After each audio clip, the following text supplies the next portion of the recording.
Hi friends, ఈరోజు మా అత్తయ్య నేను మోరంపూడి అనే గ్రామంలో కంఠంరాజు కొండూరులో వేయించేసి ఉన్న మహంకాళి అమ్మవారి టెంపుల్కి వచ్చామండి.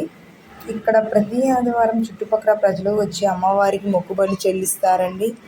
పోతులు, కోళ్ళు ఇలా అన్నీ సమర్పిస్తారండి. ఇది అసలు ఈ గుడి ప్రతిష్టత ఏంటంటే, చోళరాజుల పరిపాలన ఈ అమ్మవారి దేవాలయం పునఃపరిపాలన జరిగిందండి. సంతానం లేని వారికి సంతానం, మాటలు లేని వారికి మాటలు, పెళ్ళి కాని వారికి పెళ్ళి జరుగుతాయని చాలామందికి నమ్మకం అండి.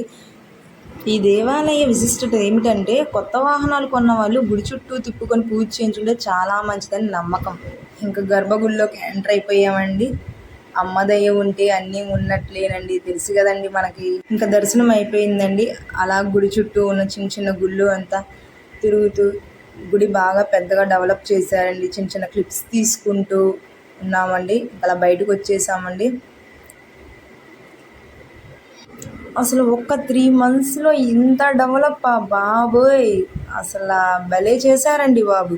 ఇంకా రిటర్న్ తిరుగు ప్రయాణం పట్టామండి. మా అత్తయ్య నేను స్కూటీలో వెళ్తూ అలా చల్లని గాలి, చుట్టుపక్కల వాతావరణం చాలా బాగుందండి. ప్రశాంతమైన వాతావరణం. వెళ్తుంటే ఇంకా మా అత్తయ్య ఫోన్ వస్తే ఫోన్ మాట్లాడుతుందండి. నేనేమో చిన్న పిక్ తీసుకున్న బ్లూ ఫోర్ ఫ్యాక్టరీ వచ్చిందండి. అసలు అసలు అబ్బో భలే ఉండిద్దండి. అక్కడ వెళ్ళగానే టీ పొడి స్మెల్ వస్తుందండి. చాలా బాగుంటుందండి. అసలు చుట్టుపక్కల అటు సైడ్ ఇటు సైడ్ పొలాలు వరేసారండి. ఎంత బాగా పెరిగిందో చూడండి మీరే. ఇంకా బ్లూ ఫుడ్ ఫ్యాక్టరీ దగ్గరికి వచ్చాం. కరెక్ట్గా బిల్డింగ్, అందరూ వెళ్తున్నట్టు ఇటు. ఇంకా అలా వెళ్తుంటే కొబ్బరి బొండాలు కనిపించాయండి. కొబ్బరి బొండం కనబడితే ఆగుతామా? వెంటనే ఆగిపోయి మా అత్తయ్య నేను 2 bottles తీసుకొని చెరొకటి తాగేసి ఇంకా ఇంటికి అయితే వచ్చేసామండి. ఇదండి